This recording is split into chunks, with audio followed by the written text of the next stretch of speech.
Jesus, um homem espiritual. Jesus era um homem espiritual e tinha um objetivo, e nada e nem ninguém o tirava do foco. A visão espiritual que Jesus tinha é a visão espiritual que devemos ter também, porque a Bíblia diz que nós temos a mente de Cristo.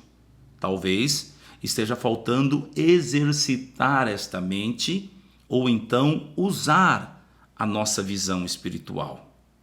Uma cena na Bíblia que retrata muito bem o quanto Jesus era espiritual está em Mateus capítulo 16, quando Pedro foi usado por Satanás contra Jesus Cristo para tentar persuadir Jesus Cristo a não morrer na cruz. A Bíblia diz que Jesus Cristo não ataca Pedro diretamente, mas ataca Satanás, apesar de corrigir a Pedro. Veja bem o que diz o texto, versículo 23. Ele, porém, voltando-se, disse a Pedro: para trás de mim, Satanás, que me serves de escândalo, porque não compreende as coisas que são de Deus, mas só as que são dos homens. A primeira parte dessa frase, Jesus está falando com o próprio diabo, para trás de mim, Satanás, ou seja, aquilo que estava atuando por trás de Pedro ou na mente de Pedro.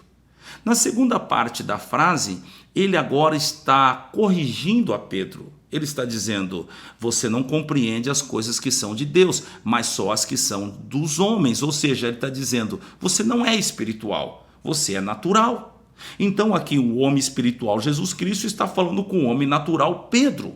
E por que o diabo usou a Pedro? Porque ele não era espiritual. Ele olhava para as coisas e analisava os fatos de maneira natural. Então o diabo o usou.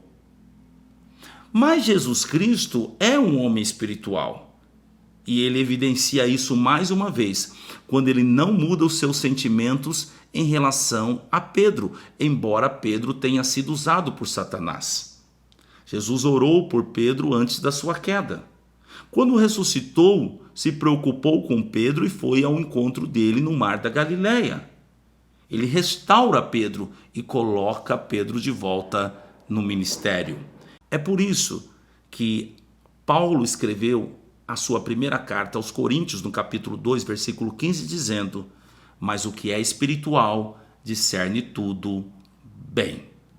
Então, entenda isso. Seja espiritual como Jesus foi, e você vai conseguir entender todas as coisas bem, e você vai agir com sabedoria e graça. Que Deus te abençoe e tenham todos um bom dia.